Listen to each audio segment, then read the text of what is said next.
a las personas hermanos o amigos que estén conectados con nosotros o visitándonos a través de nuestra página web, bienvenidos también a este día de estudio bíblico. Es un día muy importante, hermano, porque a través de estos días de estudio, nosotros tenemos la oportunidad de profundizar un poco más, entender algunos aspectos de la palabra de Dios que a lo mejor no los teníamos claro y podemos así crecer en el conocimiento de Dios. Y también cuando compartimos la palabra, nosotros podemos hacerlo con mayor soltura, con mayor autoridad, ¿verdad? Con buena información. Así de que es importante. Yo considero de que este día todos debíamos de esforzarnos por traer en una libreta, un cuaderno para anotar ciertas cosas, ¿verdad?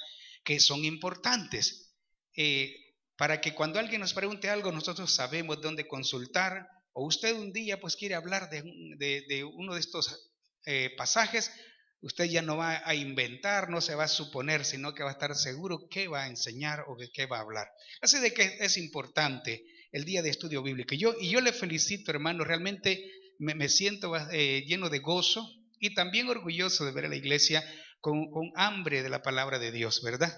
Porque el día jueves pues vienen muchas personas y cuando yo oigo, ¿verdad? Con los compañeros pastores, y oigo así en reuniones donde dice, los días de estudio bíblico que hay, nadie llega, la gente no le gusta, dicen algunos, ¿verdad? Yo digo, gracias, Señor.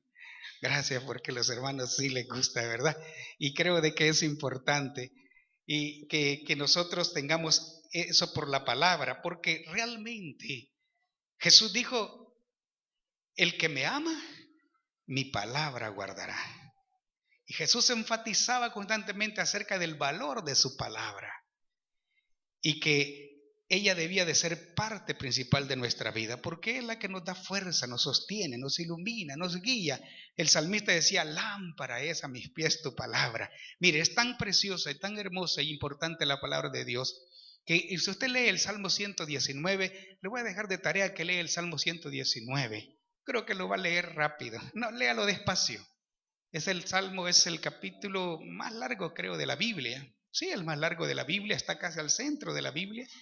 Y usted puede leerlo. Y si usted lee desde principio a fin el Salmo 119, usted se va a dar cuenta, hermano, que es una exaltación a la palabra de Dios. Ahí se refiere a la palabra mis estatutos, mis preceptos, la sabiduría, mi palabra, mis dichos, mis testimonios, ¿verdad?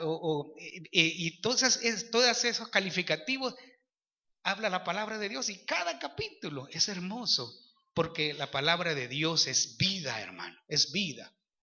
Y creo de que el Señor tenía eh, razón el por qué Él donde quiera que andaba hablaba de la palabra, ministraba la palabra, lo hacía a los siervos de Él, a los discípulos, lo hacía a las personas a los pecadores, lo hacía a los religiosos, a los gobernantes. Él extendía la palabra y creo de que nosotros debemos de amar la palabra de Dios y saber aprovechar estos momentos.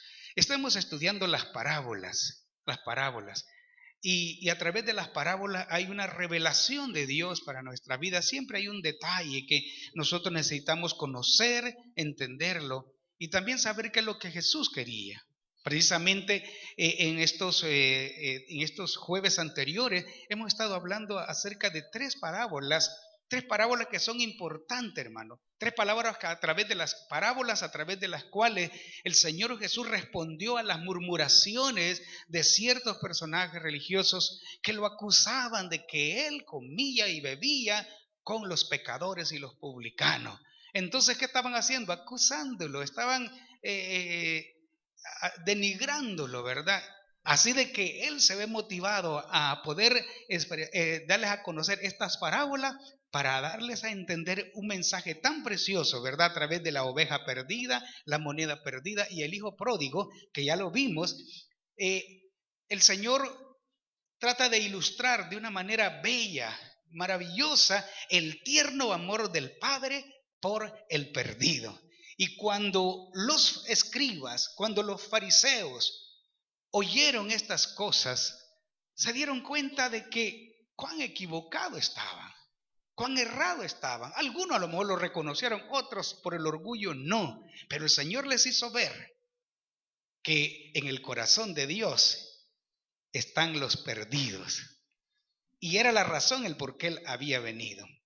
Así de que a ellos les causó un poco de choque, ¿verdad? Pero a los publicanos y los pecadores se alegraron porque tuvieron esperanza, se dieron cuenta que a pesar de que ellos eran de lo peor y había mucho pecado en ellos, había un Dios que los amaba y que les daba la oportunidad. Y fue reflejado bellamente a través de estas parábolas preciosas, ¿verdad? Pero, y eso está en el capítulo 15, ¿verdad? Desde el 1 al 32 están las tres parábolas. Pero en Lucas capítulo 16, que el cual vamos a iniciar ahora, inicia con una parábola, con otra parábola muy importante. Encontramos, hermanos, en Lucas 16, encontramos que Jesús se dirige ahora no a los publicanos, o sea, no a los fariseos, a los escribas, quienes lo estaban acusando, ni tampoco ya a los pecadores, ¿verdad? Ni a los publicanos. Ya había pasado su momento. Ahora Él inmediatamente se dirige a los discípulos de Él. Eran todos los seguidores, ahí estaban los apóstoles. Y dentro de todos ellos, hermanos, cuando hablamos de discípulos, ahí entramos también nosotros. Porque un discípulo es aquel que sigue las huellas o las pisadas de su maestro. Aquel que aprende, ¿verdad? Y que va ahí aprendiendo de su maestro. Entonces, y nosotros eso estamos haciendo, ¿no es cierto? ¿Cuántos son discípulos del Señor? Amén. Hay algunos que no se han bautizado, pero son discípulos en potencia. Cuando uno se bautiza, uno públicamente se manifiesta discípulo de Jesús. Yo lo veo así. Entonces, no porque desde que uno recibe a Cristo y comienza a seguir al Señor, ya es un discípulo, un seguidor del Señor. Pero el discípulo se compromete. Y Jesús, el interés de Él en estas tres parábolas anteriores es por los perdidos. Y también dar un mensaje a los religiosos. Pero, hermanos, cuando yo veo a Jesús de repente cambiando, deja de hablar acerca del amor del Padre hacia los perdidos y luego Él comienza a dirigirse a sus discípulos. ¿Por qué? Porque a Dios, a Jesús también le interesa que su iglesia crezca, que su iglesia, sus seguidores, hermanos, se preparen para el reino celestial. Para que nosotros vivamos de la mejor manera en este mundo. Mientras vivamos acá, vivamos conforme al corazón de Dios. Eso quiere decir que Él está interesado por nosotros. Por eso que la parábola que sigue, nosotros encontramos a Jesús dirigiéndose a sus discípulos. Y les dice la parábola del mayordomo infiel. Y eso está en Lucas, ¿verdad? 16, nosotros vemos, hermano, ¿verdad? 16, del 1 al 8. Pero yo quiero de que veamos la parábola. Vamos a leerla y luego vamos a ver algunos aspectos. Lo tenemos todo, ¿verdad?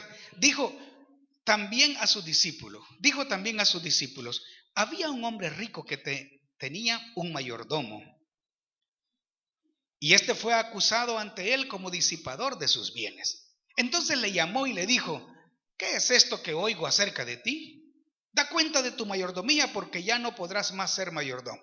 Entonces el mayordomo dijo para sí, ¿qué haré? Porque mi amo me quita la mayordomía. Cavar no puedo. Mendigar me da vergüenza.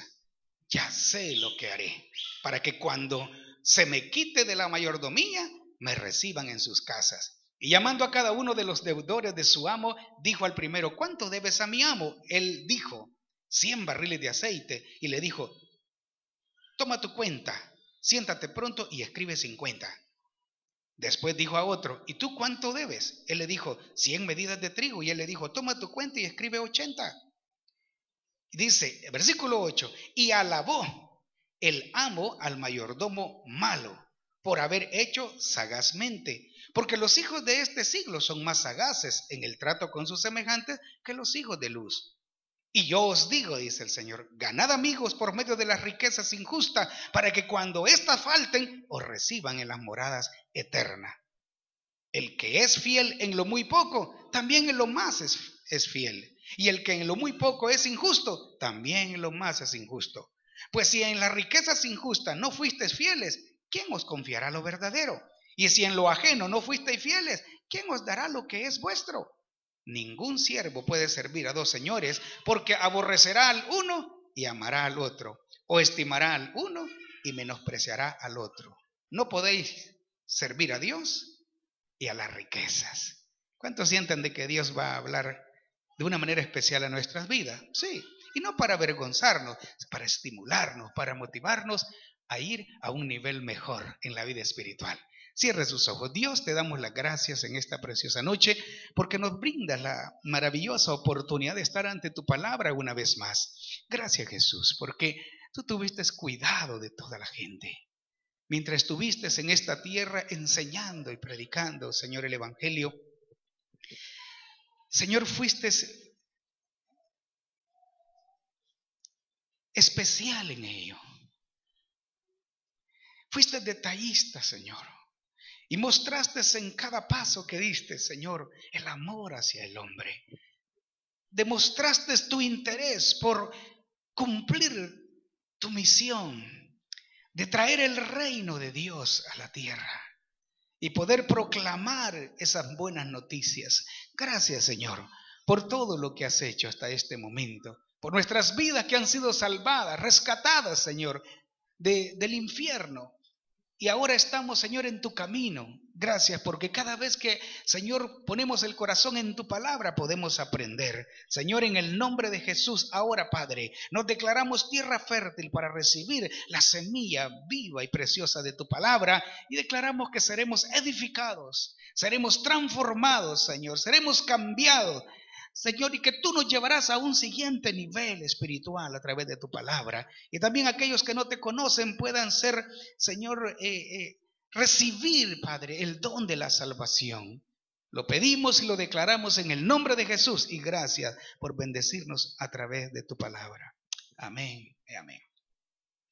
Así que decía de que el Señor dice esta parábola del mayordomo fiel. Y del versículo 1, infiel, perdón. En el versículo del 1 al 8, nosotros nos damos cuenta de que él explica la situación de este mayordomo infiel. Un mayordomo es una persona que está a cargo con la responsabilidad de una casa, podemos decir, de una empresa, no una empresa en ese tiempo no, pero la posesión de su amo, de las posesiones, y él tiene la autoridad de manejar las cosas, hasta las finanzas y todos los detalles de los empleados y todo. Pero un mayordomo, ahora casi no se escucha eso, y ese puesto casi no hay. Solo creo de que todavía hay en algunos países como Inglaterra, como España, y me imagino en Europa, en algunos países de Europa todavía, las grandes mansiones, de ahí anda el ama de llaves o el mayordomo, que es el que controla todo, ¿verdad? Y los amos o los dueños, los patrones, ellos pueden tranquilos salir, viajar, saber que tienen una persona que los representa ahí y que administra, porque eso es un mayordomo, administra todos los bienes de su amo. Entonces, para que nos ubiquemos, ¿verdad? Un mayordomo. Entonces, es importante que entendamos eso. Así de que lo que nosotros vemos ahí del 1 al 8, usted al leer nos dimos cuenta que él habla acerca de este mayordomo infiel y las características del por qué es infiel. También hace la aplicación de la parábola del versículo 8 al 13. Y también del 14 al 15, él responde a la burla de los fariseos que lo oían. Ve que entonces él aprovecha todo en ese momento. Y creo que esto es importante. La parábola del mayordomo infiel, sabe de que es considerada una de las parábolas difíciles. Porque por las cosas que Jesús dice ahí, si usted le puso atención cuando estaba leyendo, hay cosas ahí que parecen un poco raras, ¿verdad? Viniendo de parte del Señor. Entonces, y así de que algunos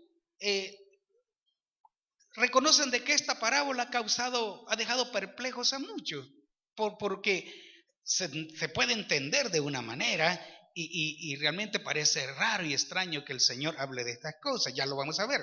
También tiene mucho de qué asombrarnos, ¿verdad? Si Jesús está aquí recomendando, porque al leerla así rápido, sin ponerle atención ni ponerse a meditar en ello, aparentemente como que el Señor está aprobando la deshonestidad. ¿Cuántos pusieron atención? Dice, y alabó Dios a aquel hombre porque hizo sagazmente. ¿Y qué es lo que hizo él? Una maleantada hizo, ¿verdad?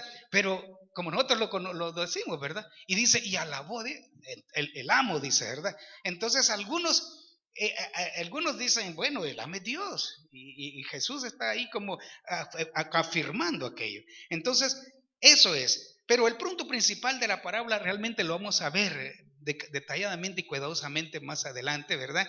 Y de eso se trata.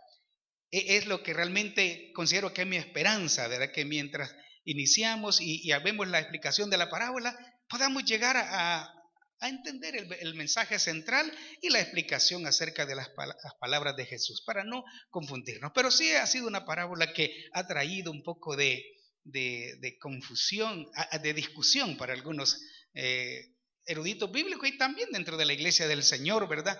Que a veces tal vez no conocemos tanto. Así que vamos a la parábola misma, ¿verdad? O ya la explicación de la parábola. Vamos a la parábola. Aquí habla del 1 al 2, nos habla del mayordomo disipador, ¿verdad? Si usted lo ve. Y dice, y este fue acusado ante él como disipador de sus bienes, dice. Entonces le llamó y le dijo ¿qué es esto que oigo acerca de ti? Da cuenta de tu mayordomía porque ya no podrás ser mayordomo. Entonces nosotros vemos acá, habla de un mayordomo disipador. Y la palabra disipador es un malgastado, es un derrochador, ¿verdad? Alguien que despilfarra y hace, ¿verdad? Hace fiesta, dicen unos, ¿verdad? Hace fiesta a veces cosas que ni son nuestras, ¿verdad? Entonces está hablando de alguien que no sabe administrar adecuadamente. Entonces es un malgastador, vamos a verlo así. Entonces dice que un hombre rico oyó que su mayordomo andaba haciendo de las suyas con su dinero. Ya les dije antes, un amo le entregaba la autoridad al mayordomo y él podía irse, él se iba tranquilo porque confía que la persona que está cerca de uno es una persona que va a cuidar y va a hacer las cosas, ¿verdad? Como que si uno las hiciera. Y él se iba tranquilo. Y sabe que hay mucha gente de que sabe apreciar esta confianza, sabe apreciarla y sabe honrarla, pero hay gente que no. Cuando ve la facilidad, la autoridad que se le da, en vez de saber apreciar la bondad, la oportunidad, lo que hacen es que hacen fiesta con las cosas que no son de ellos. O no sabe valorar aquello que se le ha confiado. Así de que llegó a oídos de él, ¿verdad? Usted sabe que hay gente que siempre, ¿verdad?, se encarga. La Biblia dice que nada está oculto, nada debajo del sol está oculto. Tarde o temprano sale a la luz. Y siempre hay personas que son muy buenas para poder andar pendiente y no permitir que nadie haga cosas malas. Y andan contando todo y rápido, ¿verdad? Se las arreglan. Y hasta ponen investigadores, o si no, ellos mismos, ¿verdad? Son detectives. Que ahí andan buscando y fijándose. Ajá, hoy sí, ahí se las voy juntando. Un día se me da la oportunidad y ahí van, fiscalizando. Y cuando se da la oportunidad, oye, dice, ¿verdad? Y sobre todo que quienes que quieren el chancecito, ¿verdad? Con mayor razón, le hacen zancadilla al otro. ¿Para qué? Para que, ¿verdad? Tomar el lugar. Pues algunos de tipo de personas, o no sé, pero era tan notable la manera en que este hombre no administraba bien, que la gente se dio cuenta y llegó a oídos del amo. Y entonces le dicen, mira, él anda haciendo esto y lo otro. Entonces, creo de que para que el amo llegue al punto de tomar la decisión de quitarlo es porque ya tenía pruebas. Yo creo que él empezó a ver muchas cosas y se dio cuenta de que sí, ¿verdad? No estaban caminando bien las cosas, como que las ganancias no iban bien. Así de que nos damos cuenta de que él oyó del mayordomo que estaba malgastando, ¿verdad?, los bienes, y también se dio cuenta que eso era infidelidad, realmente era infidelidad. Ahí está. Así que le dijo que rindiera cuenta. Le dijo, ¿sabes qué? Yo he oído esto y ya no puedo más, ¿verdad? Esto llega hasta aquí. Así de que por favor trae los libros de contabilidad y vamos a revisarlo. Y quiero que me entregues cuenta de todo lo que te di, de todo lo que tengo. Ahí se le puso seria la cosa, ¿verdad? Solo que no, él no se iba a ir rápido, él tenía que rendir cuentas, dejar todo claro, y eso era un proceso. Así de que cuando él vio esto, ¿cuántos saben que se afligió? Sí, se afligió mucho. Porque lo que sigue después nos damos cuenta de que él, este hombre, este mayordomo, fue sagaz. O sea, astuto, una persona sagaz, una persona astuta. Y la sagacidad no precisamente es mala. La astucia no siempre es mala. Jesús dijo que teníamos que ser mansos como palomas. ¿Y qué dijo? ¿Cuántos han oído eso? ¿Y astutos como quién? Como aquellas que les tenemos miedo, ¿verdad? Las serpientes. Porque las serpientes, y cuando ve, ella es astuta. Y Jesús dijo eso. Quiere decir que la astucia en cierta forma no es mala. Pero hay cosas para lo que también, sí es malo ser astuto, ¿verdad? Porque le va mal a uno. Pero tenemos que enfocarnos en eso.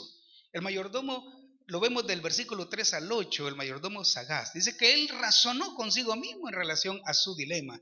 Y dijo él, ¿qué haré si me quitan el trabajo? Dijo, ¿y ahora? ¿A dónde voy a ir? Mayormente, imagínate que ese mayordomo, como lo tenía todo a la mano, él comía bien, se vestía bien, tenía ahí los mejores carruajes para él dirigía todo y no había problema.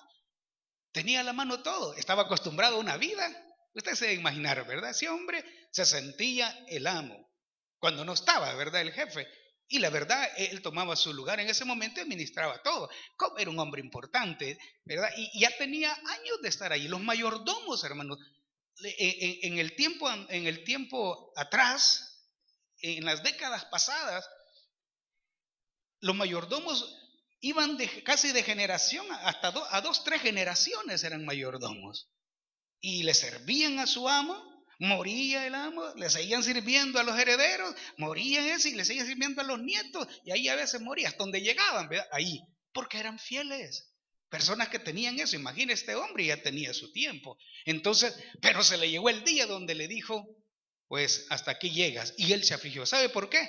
Porque él lo único que había aprendido, lo que él se había acostumbrado es a mandar, a dirigir y a todo bien, ¿verdad? Aunque era costoso, no era tan fácil. Sin embargo, ya se había acostumbrado. Y ahora dijo él, ¿y qué haré si me quitan el trabajo? Ir a abrir hoyos, no puedo, dijo. No puedo trabajar en la tierra. ¿Y cómo hago? Con estas mis manitas bien seditas que tengo, ¿cómo? Porque es lo que pasa, ¿verdad? Cuando uno lo acostumbran a todo bien bonito. Por eso tengan cuidado, jovencita, ¿verdad? O los padres, hay que poner a los hijos a hacer algo, que le hagan callo y que laven trastes y que laven ropa, para que sean lo bueno. Porque en el futuro, si no hacen así, les va a ir como este mayordomo. Y van a decir, ¿y cómo lavo ropa si nunca me pusieron? Ay, mis manitas, y la jovencita, ¿verdad? Y el esposo le va a decir, lávame la ropa porque págame a alguien. ¿Cuál págame? Para eso usted es mujer. Ay, y les va a ir mal. Y si no, ay, la lavadora, allá están, son caras. No, dale.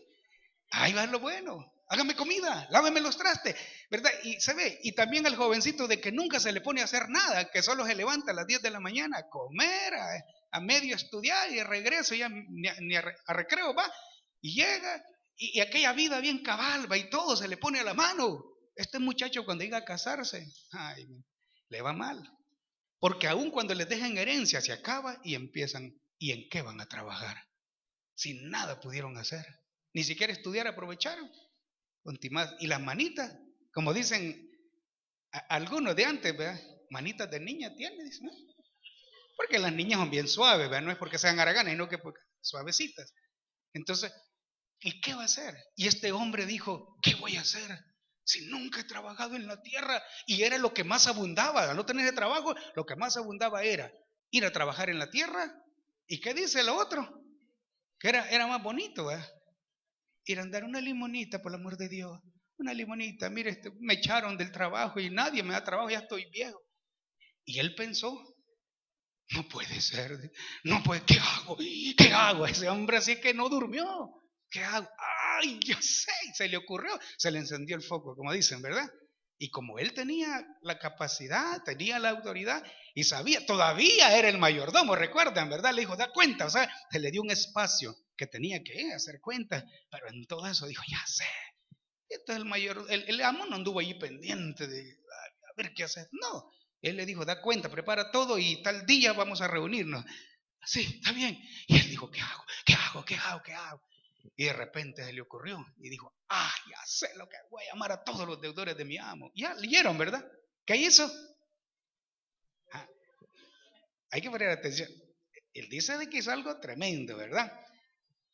Y llama a los deudores y él les cambia sus cuentas para reflejar deudas más pequeñas. Y llamó a los deudores y les dijo, venga, venga, venga, ¿qué tal? ¿Cómo está? ¿Cómo no? Venga, lo he llamado porque le tengo una gran noticia. Y eso, aquello, ¿cuánto debe usted? Tanto. Pues traiga su cuaderno. ¿Cuánto tiene ahí? 100 medidas de... ¿Qué dice ahí? 100 barriles de aceite. Y el aceite era algo preciado, todo el tiempo hacía algo preciado, pero en ese tiempo mayor porque servía para muchas cosas. Entonces, 100 barriles de aceite. No se preocupe, póngase 50. ¿El qué? 50, sí, póngase. Y como antes, cuando había un trato así, estaba el amo, la firma del amo y el mayordomo. Eso es lo que usted, al investigar qué es lo que hacía un mayordomo, el mayordomo ponía ahí también su firma. Y él manejaba todo eso. Así de que le dijo, ¿verdad? Ponte 50. 50. Qué buena, gracias. Usted es una gran, qué corazón más grande. No tenga pena, no tenga pena. El mayordomo, mi amo está feliz. Va. Y él, vea, qué bueno, qué hombre. Yo creo que le llevó fruta, le llevó tal, que no le haber llevado y se la gozó ese hombre. Porque así hace la gente que está agradecida. ¿O no es cierto que usted haría eso? Si alguien a usted le debe $100, le dice, hermana, venga, fíjate que Dios ha puesto en mi corazón, ¿verdad? No, imagínese que no sea tal vez al que usted le prestó, pero es la esposa del que le prestó a usted el dinero. Y le dice, hermana, venga, ¿sí? ¿Cuánto le prestó mi esposo? 100, hermano. Vaya. Solo dele 50, hermana. No hay problema, ya estamos de acuerdo. Ay, hermanita. Ay, y le besa la mano. Todo. Ay, ¿qué no va a hacer? Sí, es la verdad. Ya casi uno por poco se inclina a besarle los pies. ¿Por qué? Porque es una bendición, ¿no es cierto? ¿Sí o no? Estamos hablando de realidades, ¿verdad? Ustedes se ríen y yo me siento también contento, pero a veces las cosas no están así, pero suceden. Y es bueno que lo veamos porque este hombre, y después llamó al otro, ¿cuánto le debe usted? Yo tanto. Y aquí no menciona más, pero este debe haber hecho fiesta.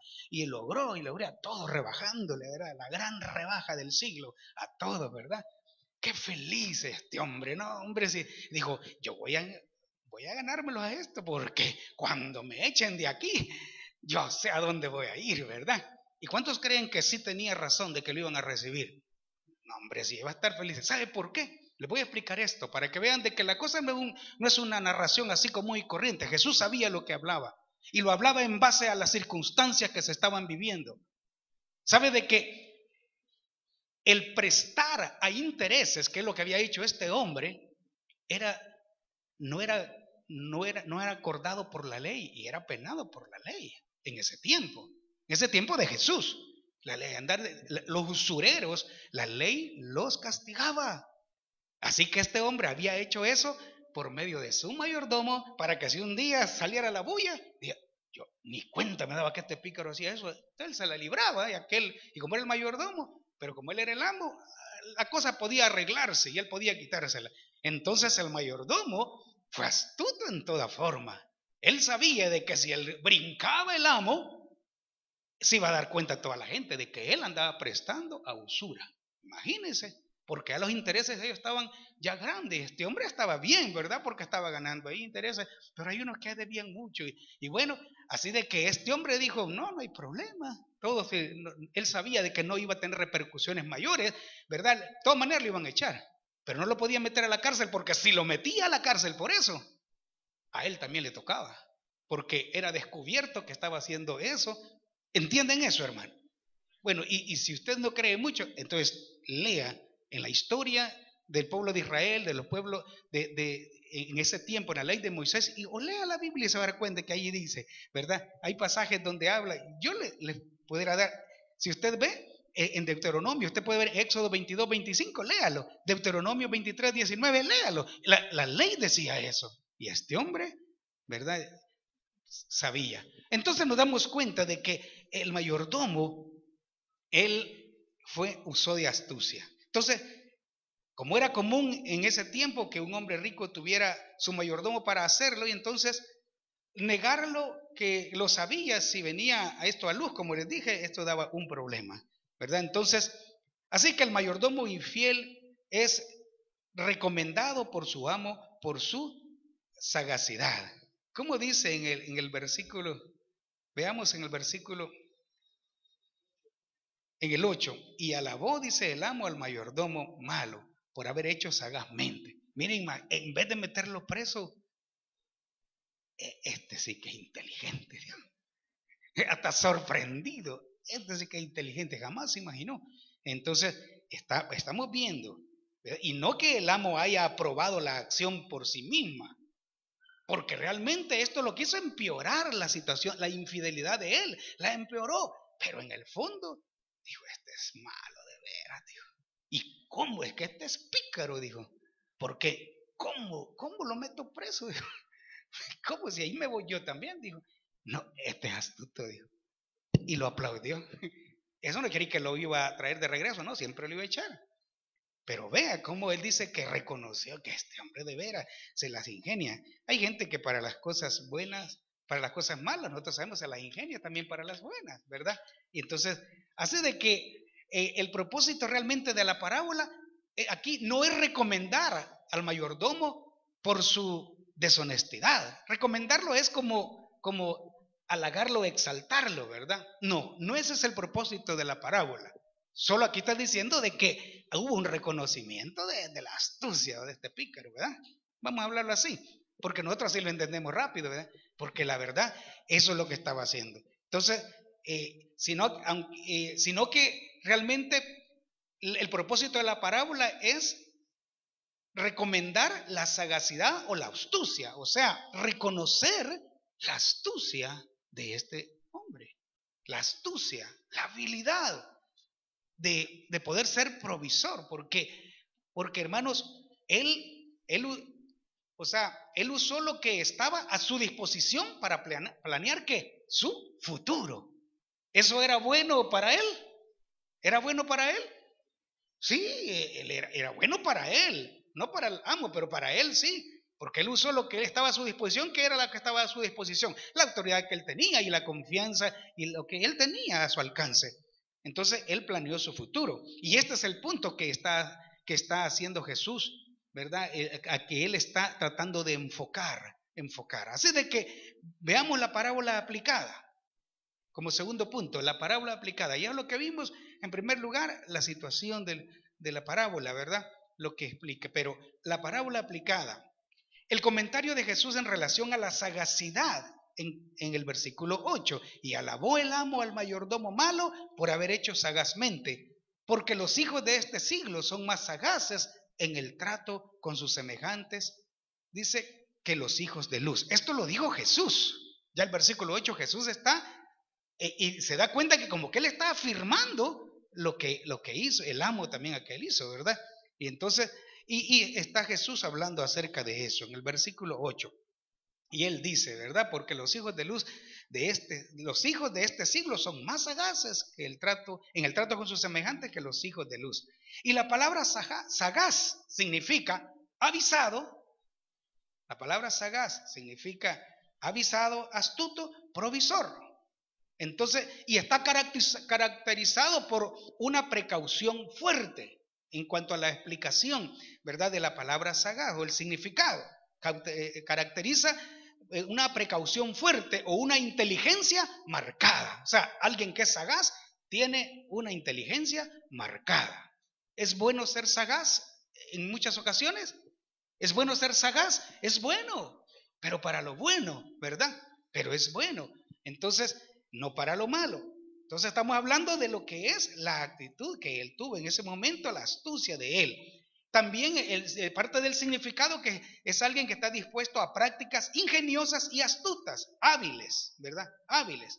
La primera definición revela que ser sagaz no siempre significa maldad, para dejarlo claro, ¿verdad? La observación de Jesús es que las gentes del mundo son generalmente muy listos con las cosas de este mundo, ¿cierto o no? La gente del mundo son muy listas y cada quien se las ingenia. Nadie pierde, en el mundo nadie quiere perder. Cada quien se las ingenia para poder salir en caballo blanco. Y la gente allí, acuérdense cómo éramos nosotros antes de unir a Cristo. Ay, a mí alguien que me la quería hacer, dicen los hermanos. Yo le salía adelante conmigo, ¿verdad? Salía perdiendo. ¿Por qué? Porque uno se las ingenia. Y aunque así se pase por encima una familia y aunque así daña a una persona, eso no importa. La gente del mundo hace las cosas y astutamente actúa. Algunos de nosotros éramos así en algunos aspectos. Yo sé que hay hermanos que tienen sus negocios.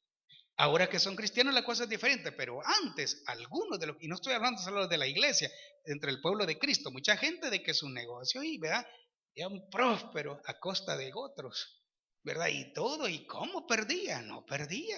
¿Por qué? Porque siempre, ¿verdad? La cuestión era salir adelante y que el negocio estuviera bien, con astucia, ingeniársela y usar todos los recursos para ir bien. Pero cuando ya uno viene a Cristo se da cuenta que hay ciertas prácticas que no son correctas ni agradables a Dios. Entonces uno tiene que empezar a quitarla, a quitarla, a quitarla. Y se da cuenta cómo antes a las personas los cristianos que antes tenían agencia y vendían frijol, maíz, azúcar, y a granel, la compraban a granel para vender por libras. ¿Cuántas onzas tiene la libra? Vamos a ver. Todos sabemos, ¿verdad? 16 onzas. Y entonces, bueno, y un costal de 50 libras o de 100 libras, ¿verdad? Uno les duraba bastante. Y sacaban un montón de libras, ¿verdad? ¿Verdad? Porque un montón de libras sacaba. Si tenía 50, digamos 100 libras, el quintal tiene 100 libras, ¿verdad? Bueno, a algunos cristianos antes le sacaban 120 libras. ¿Cómo? No sé. Bien sé. ¿Por qué? Porque las libras eran de 12 onzas, ¿verdad? De 13 onzas. Y eso era, ¿verdad? Iba bien todo. Cuando se hizo cristiano y se dio cuenta que eso no era correcto, entonces no, dice, no es posible. Y donde oía la palabra de Dios, el Señor nos hace ver que uno debe de ser íntegro, que debe de ser, ¿verdad?, fiel a Dios y que debe de ser y respetuoso. Entonces uno se empieza a cambiar. No puede ser por temor a Dios. No, aunque no gane lo que ganaba antes, pero de 16 onzas y se acabó. Ponele el esposo un poquito, quitarle un poco. No y no, porque soy cristiana o soy cristiano. No se hace eso más.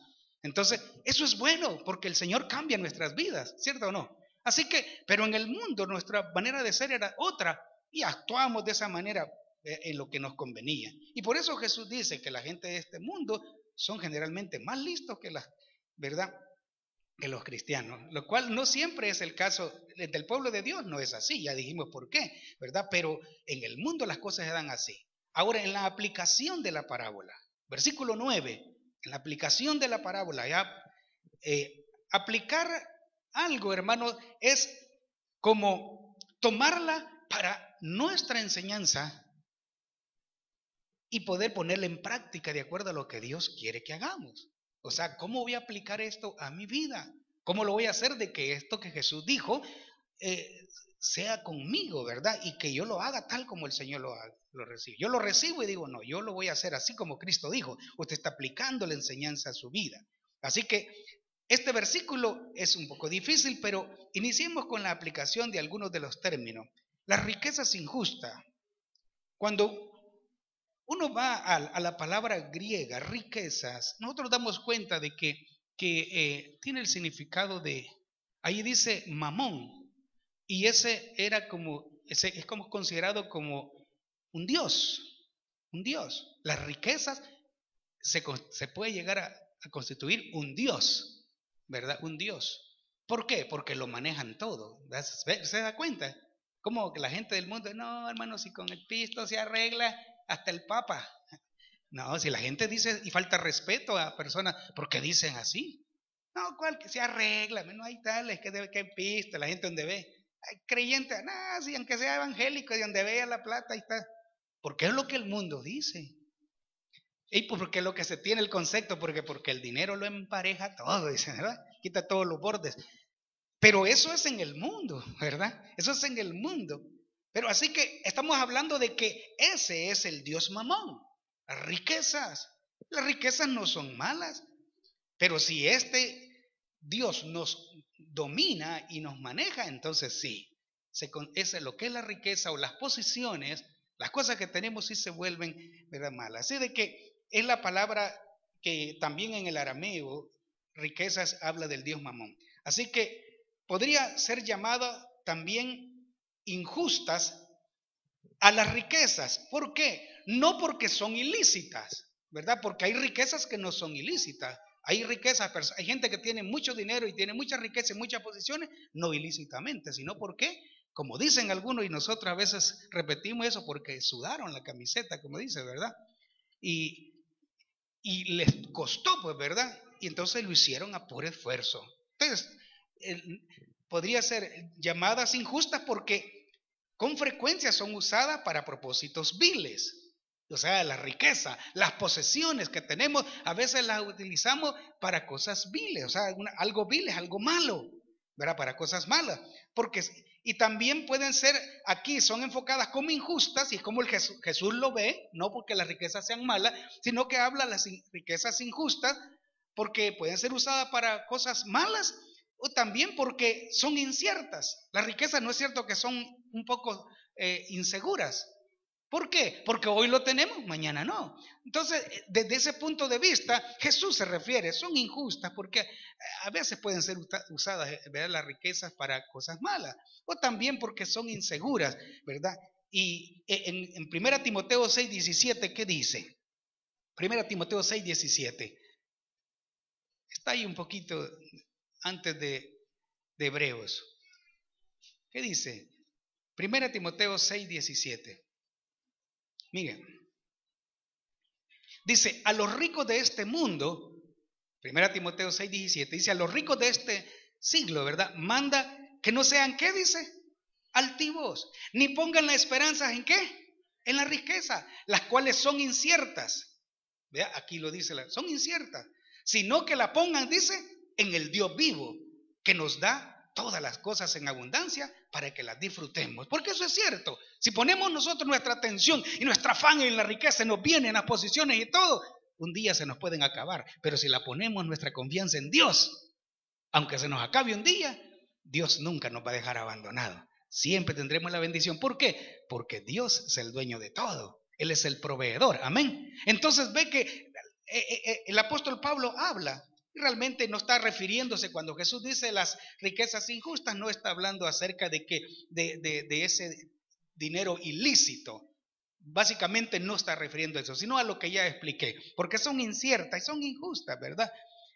Entonces, y entonces aquí dice este hombre, el mayordomo infiel, para que cuando falten las riquezas, mire que dice, y yo os digo, dice el versículo 9, ganad amigos por medio de las riquezas injustas, para que cuando éstas falten, ¿cuándo llegan a faltar las riquezas? Las riquezas. Generalmente cuando le llegan a faltar a una persona y ya nunca más la ve. Generalmente. Bueno, una porque se la roben, ¿verdad? Pero eso nos, ¿verdad? De toda no es que nunca voy a volver a tener. Se las ingenia otra vez y vuelve a tener. Pero cuando la persona se muere, se acabó, ¿verdad? Y aunque tenía millones y millones, se acabó, se acabó. Entonces, para que cuando falten, entonces aquí Jesús ya va enfocándose ya más a lo espiritual que realmente a las cosas de este mundo, aunque la está usando para dar a conocer. Así que Jesús dice acá, ¿verdad? Ganad amigos por medio de las riquezas injustas, para que cuando éstas falten os reciban en las moradas eternas. Entonces el Señor está invitándonos, está motivando a que nosotros sepamos usar las bendiciones que tenemos, los bienes que tenemos, los dones que tenemos y las posiciones que tenemos, que sepamos usarla. Ganad amigos, dice, con las cosas que son pasajeras, veámoslo así. ¿Por qué? Porque es importante, hermano, cuando Dios lo bendice y tenemos algunas cosas, ¿verdad? y las compartimos con gente que hay necesidad y ayudamos a gente en necesidad y sacamos, ¿verdad?, de líos a algunas personas en un momento dado y les ayudamos, seguro que cuando usted no tenga, ¿qué cree que va a pasar? Usted va a ir a tocar puertas y seguro que le va a decir, pase, no importa, aquí está. Usted me ayudó a mí aquella vez, aquí está. Hay personas que cuando han sido bendecidos por uno, o usted bendice a otras personas, sin que usted ande usted pidiendo ayuda y se dan cuenta que usted está pasando problemas, la gente va y le dice, mire, aquí está, sé que usted necesita. ¿Ve? Que se abren puertas en tiempos cuando nosotros tenemos, si sabemos usar las posiciones, lo que Dios nos ha dado. Aún cuando usted es jefe de algún lugar y lo ponen como jefe, no es necesario que haga cosas malas. Simplemente usted puede usar su autoridad y su posición, porque parte de lo que puede ser nuestra riqueza puede ser una posición, un puesto, un lugar donde nos pongan. ¿Y qué tiene que hacer todo cristiano, hermano? Toda persona inteligente, cuando esté en un puesto de mando, de autoridad, ¿qué puede hacer? ¿Qué puede hacer para poder ayudar a otras personas? ¿Qué puede hacer para saber utilizar? No solo para hacer prosperar una empresa, sino que también para beneficio de otros. ¿Qué puede hacer? Ayudar, abrir oportunidades, ser amable, ¿verdad? Ser bueno, ¿cierto o no? Y en la facultad que uno tiene, pues decirle, venga a tal fecha, yo voy a tratar de hablar con el jefe, y primero Dios va a tener eso. O si no, si usted es una persona que está a cargo y va a poner gente, usted dice, véngase, yo le voy a ayudar. No se preocupe, ya va a ver. ¿Es malo eso? ¿Que usted ponga a una persona en necesidad? No, porque usted está poniendo a alguien que sabe que va a servir, que va a ayudar, y usted está usando su autoridad para beneficio de otras personas. Mire que cuando el trabajo se le quite, entonces usted va a tener puertas abiertas y no necesariamente usted hizo algo malo como el pícaro ese que iba desde el infiel. No, simplemente Dios está, el Señor nos está hablando acerca de que nosotros aún nuestros dones, nuestras capacidades que tenemos, hermano, debemos de saber utilizarlas para bendición de otro. ¿No es cierto que Pablo dice, si alguno tiene dones, ministrelo a otro? Porque la mayor bendición es cuando nosotros sabemos hacer algo, lo compartamos con otro. Y eso va a ser de bendición siempre para nosotros. Jesús está llevándonos a eso. Porque esas cosas van a tener que ver con la eternidad. Pero ¿qué tal si usted fue un malo? Si usted fue ¿verdad? Tal vez se le subieron los humos por las posiciones o por lo que tiene o por lo que sabe. Usted, si usted quiere que le ayude, págueme, porque a mí me ha costado. ¿Usted cree que esos 5 años que me tienen en la universidad lo voy a hacer a dar? No, hay que pagar. No, pero si hay gente que a veces no tiene. Yo he visto muchos médicos que le dicen, no me pague, yo le voy a ayudar. Están poniendo eso a la disposición de otro. Entonces esas cosas tienen que ver con nuestra relación con Dios. Y Jesús va inclinándose hacia eso. Entonces ellos dicen, para que, de versículo 9, para que cuando falte os reciban en las moradas eternas. Y ve cómo Jesús ya va allá, ¿verdad?, haciéndolo ver en la parte espiritual. O sea, esto es importante porque con estas definiciones en mente aquí, nosotros hay 2 explicaciones dignas de tomar en cuenta. Porque los únicos amigos que pueden recibirnos en el cielo, ¿quiénes son? Hablando así, los que nos pueden recibir en el cielo, ¿quiénes son? Nuestro Padre Celestial, nuestro Señor Jesucristo, ¿verdad? Ellos nos pueden recibir en el cielo. Y nos van a recibir cuando Jesús dijo, recuerda aquello que Jesús dijo, en lo poco me fuiste fiel, en lo mucho te pondré. Pero también en una ocasión Jesús dijo, cuando visitaron, ya hablé hace poco de eso, cuando visitaron a lo en la cárcel, cuando ayudaron al que estaba desnudo, cuando dieron comer al hambriento, conmigo lo hicieron. El Señor toma en cuenta todas esas cosas. Y esas actitudes van a tener mucho que ver en la eternidad. Entonces vea, qué importante es que nosotros realmente nos preocupemos, ¿verdad?, por agradar a nuestro Padre Celestial, nuestro Señor Jesús, ¿verdad? Y mientras estemos en esta vida, Dios quiere eso. Las posiciones de este mundo, hermanos, son la mayordomía realmente del cristiano. Dios nos ha dado de muchas bendiciones y nosotros que somos mayordomos de Dios. Dios nos dice en esta parte de la parábola, hasta este punto, que nosotros tenemos que ser buenos mayordomos de las cosas que Dios ha confiado en nuestras manos, ¿sí o no?